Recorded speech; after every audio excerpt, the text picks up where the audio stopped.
Sinaloa sin el Chapo, el inicio de una nueva guerra. Desde la captura de Joaquín Guzmán Loera, el cártel de Sinaloa, la organización que lideraba reagrupó sus filas, generando enfrentamientos internos que además han acabado con la vida de personas inocentes.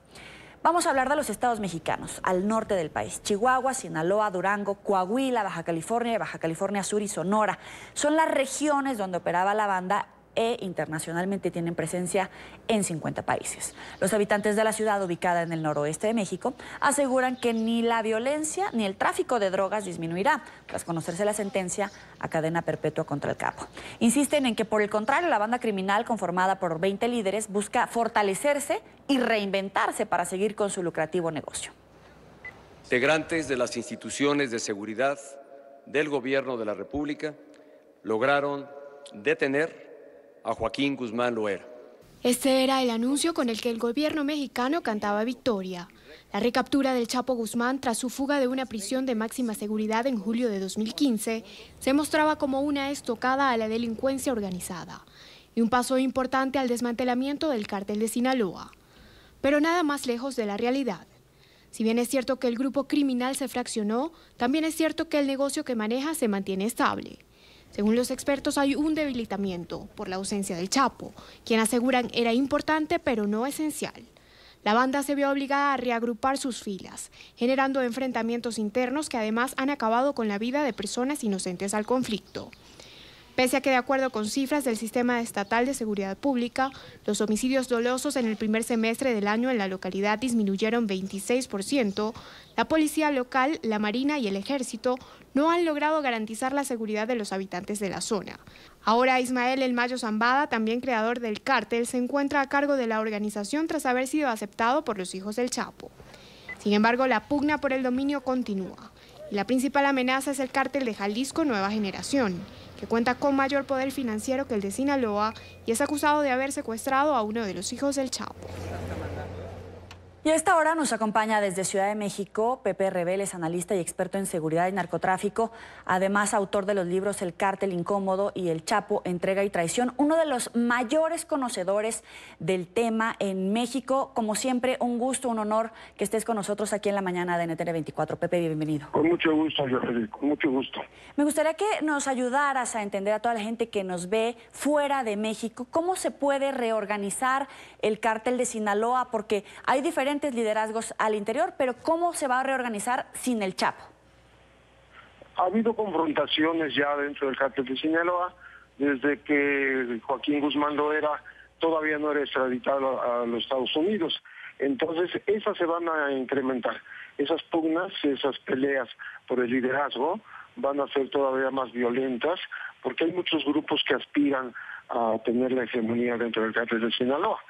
Eso sin contar lo que mencionaba hace un momento, el acoso del cártel de Jalisco Nueva Generación, que quiere pues desplazar al cártel de Sinaloa. Entonces sí se espera en épocas violentas en varios puntos del país, particularmente en el Pacífico. ¿Crees que el gobierno de López Obrador pueda generar algún tipo de seguridad, de acuerdo? ¿O qué se puede manejar? Porque ellos dicen que no van a negociar con los cárteles del narcotráfico, pero está la sombra de la amnistía, de la negociación. ¿Qué puede pasar del gobierno de López Obrador frente a esta situación del cártel del narcotráfico en todo el territorio mexicano? Lo que nosotros estamos esperando como ciudadanos es que este nuevo gobierno sí ingrese en el tema de las finanzas, de la columna, económica y el poderío de los cárteles para debilitarlos, porque el problema aquí es que siempre se han capturado capos o vicecapos, lugartenientes, pero no se les quita el poderío económico y siguen operando con mucha amplitud en todo el país, comprando aviones, contratando sicarios, vehículos blindados, armamento, etcétera. Entonces, mientras ellos sigan siendo poderosos económicamente, no se va a frenar el tráfico de drogas. Ahora, me gustaría que nos explicaras, mucho se habló de Zambada durante el proceso que se adelantó en Estados Unidos del juicio contra el Chapo. ¿Quiénes son los que pueden heredar el liderazgo? ¿Los Zambada, otros cárteles, familiares del propio Chapo? Por ejemplo, ¿cuál es la participación de otros cárteles como los colombianos, etcétera? Sí, hasta ahora sigue la preponderancia del cártel de Sinaloa con Ismael El Mayo Zambada al frente, porque es un líder histórico, ¿no? Sí. De los 4 que había, nada más queda él. Pero hubo un intento de los hijos del Chapo, 3 hijos del Chapo, que son Iván Archibaldo, Alfredo y Ovidio, que quisieron tomar como una herencia de sangre liderazgo, y bueno, hubo un freno por parte de Ismael El Mayo Zambada, porque secuestraron a estos muchachos ahí en Puerto Vallarta, en un paraíso turístico, y después los liberaron. Pero entonces yo me imagino que lo que no se ha dicho nunca fue un jalón de orejas, es decir, a ver, aquí respeten un poco al liderazgo histórico, antiguo. Ismael El Mayo Zambada jamás ha sido capturado, tiene un par de años más de edad que el Chapo Guzmán. Chapo Guzmán tiene 62 años.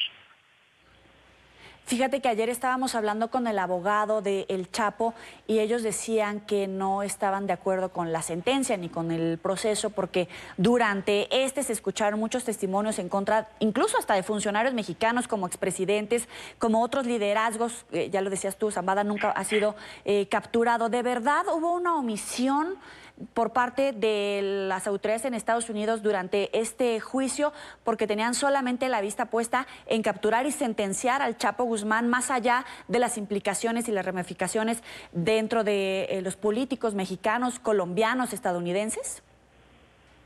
Sí, yo creo que el objetivo central fue hundir al Chapo porque se hicieron revelaciones muy duras respecto de sobornos a expresidentes mexicanos, imagínate. Y todo eso quedó en el aire porque ni el gobierno mexicano ni el de Estados Unidos retomaron lo que ahí se dijo como si fuera obligatorio iniciar un proceso contra políticos. Entonces se desentendieron del tema y simplemente se fueron hasta hundir al Chapo de por vida en una prisión de altísima seguridad y algunos años más, por si eso fuera posible, ¿no? Entonces, creo, aquí salió recientemente una noticia que me parece importante decir. Hace unas pocas horas hubo una entrevista con el encargado de las prisiones en el tiempo en que el Chapo fue recapturado, Eduardo Guerrero Durán, que dice que cuando fue la última vez capturado el Chapo, estaba haciendo otro túnel. Se iba a ir otra vez de prisión por tercera ocasión. Y entonces tuvieron que trasladarlo a Ciudad Juárez y de ahí la premura de entregarlo a los Estados Unidos. Eso es lo que está diciendo este antiguo funcionario de las prisiones federales. Y tú que tienes la información, que has tenido acceso a muchos testimonios, ¿qué nos puedes compartir? En realidad, ¿de verdad había una vinculación del cártel de Sinaloa, del Chapo Guzmán, con expresidentes mexicanos? Se mencionaba incluso que en algún momento hubo un acuerdo entre los liderazgos de varios cárteles con familiares del que en ese momento era presidente Felipe Calderón, posteriormente con el propio Enrique Peña Nieto. ¿De verdad tenía esos alcances el Chapo en territorio mexicano? Mira, los gobiernos mexicanos siempre, desde la presidencia, han querido mantener un control sobre el tráfico de drogas. Han operado para tratar de hacer una especie de federación y de esa manera acabar con la violencia. Esto lo han revelado otros capos como la Barbie, Edgar Valdés Villarreal, quien dijo que lo querían obligar a coordinarse con Arturo Beltrán Leiva, el hombre que fue asesinado en diciembre de 2009 en unos condominios en Cuernavaca, y eso está en declaraciones ministeriales. Cuando dice la Barbie, a mí me traicionó Felipe Calderón, a mí me traicionó Camilo Muriño, el que era secretario de Gobernación y luego murió en un avionazo, a mí me traicionó Genaro García Luna, que era el secretario de Seguridad Pública Federal, en fin, dice que recibían dinero que ellos le entregaban a los gobernantes, pero que querían manejar por sí mismos cómo debían operar, cómo deberían distribuirse, cómo deberían coordinarse y no confrontarse entre sí. O sea, dejar a un lado la violencia y se les iba a permitir trabajar. Muy interesante, como siempre, es José Reveles, analista, experto en seguridad y narcotráfico, además autor de los libros que los tienen que leer si les interesa en este tema, El Cártel Incómodo y El Chapo, Entrega y Traición. Como siempre, gracias por estar con nosotros aquí en La Mañana. Con muchísimo gusto. Muy buenos días. Hasta luego.